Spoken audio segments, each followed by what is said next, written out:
qodobka koowaad waxa la yidhi guddiga waxbarashada qaranka waa inaynu samayno oo xeerka ku taala oo ah cidda isku xidhaysa TOR ama waajibaad uu xeerku u sameeyay guddiga waxbarashada qaranka waajibaadkooda waxa ka mid ah 1 2 3 4 5 6 ka ayaa midda labaad waxa weeye waxa la yidhi tayadu yaan jaamacadaha hunda indhaha lagu soo xagaa loo soo jeedinin tayadu waxay ka soo bilaabantaa elementary schoolka basic education marka haddaanay labadii tayeenood wada soconin dee jaamacaduhu keligood way dadaali laakiin halkii loo baahna ma gaadhayaan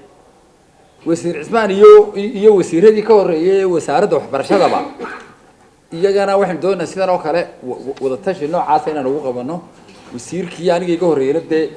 information kii iyo maadaama uu hayo uu fulinayay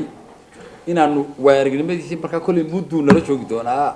as a consultant you noola joogi doonaa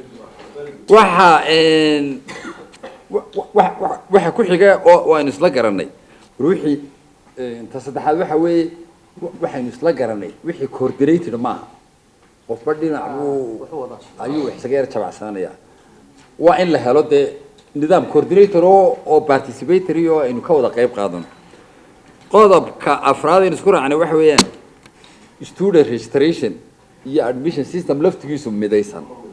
oo midaysan daysta inuu yeelan lahayn kaas uu hoos tagayaa iyo ta ugu dambayso ah qiimaynta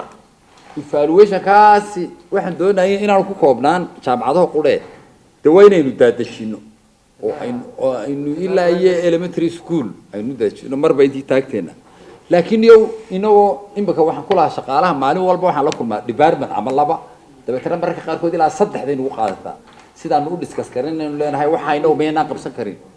waxa meena inuu qabsan karin waxa la moodaa burburkii iyo qaxootigii iyo wixii aynu soo marnay ayaa la moodaa burbur inuu tamarteen iyo energy-keen iyo qiyamkeeniiba malaha luminayo dabeetana wax kasta waxa la odhanayaa hay'adii naga caawisa hay'adii naga caawisa laakiin anigu intaas oo shaqaalaha halka jooga master degree marka shaqaalaha baranay department buu weydiinayo master degree in education master degree in management master degree in intayadaasi maxaan qabananaa horta waa inaan wax qabanno hadday xitaa shalay waxaan isku lahayn war hadday hay'ad quriba jirin mana waxba qabsan karayno meel iska fadhiisanana intii awoodii noo diido way noo diiday laakiin horta inagu wasaaradda quraaba 300 baa joogay master degree medicine maalin walbana 7 hours bay yimaadaan dee wax badan miyaa la qabiyaanay qaban karin wax badan anaguna waanu qaban karaa soo maaha horta aynu barano mid baarlamaanka oo qola baarlamaan oo xuduudda maraysa ayaa tuulayima waxay yiraahdeen waa barigan Soomaaliland ku soo noqday 12 years ago waxa la weydiinay ka warrama maxay hayso mid ka mid cabashooyinka wuxuu yiri ma taqaan liis cabasho bay taxeeno oo gaadhay ilaa xeebta hadii la liis karay dabeetana mid ka mid waxay ahayd barkadihii cid noo dhooba qaataan weyni hada waa barkadiisa yar biyaha ku soo waligiiba isaga iyo inankiisa dhooba qaadi jiray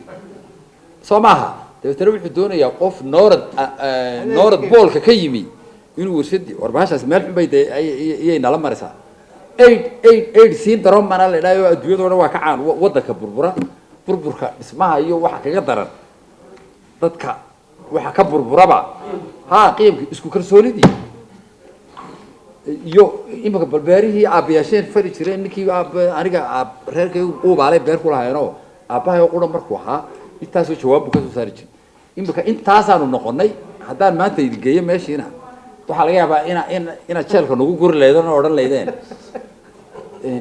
dad soo ma hadde baashiyo gigicid la uu odaygii reer miga ahaa ee iska qodibi ku qodi jiray uu hagaajin jiray oo inteedaas anyway waa waxaynu wada qabno laakiin shanta qodob baynu hadii ilaahay yiraahdo ku soo uruna waananu idin la sheer gareynaa doctor aadna gacanta taagtay wixii dambana iyo talaabo kasta inuu qaadano meeting jaamacaduhu inaynu samaysano routine oo mar la isku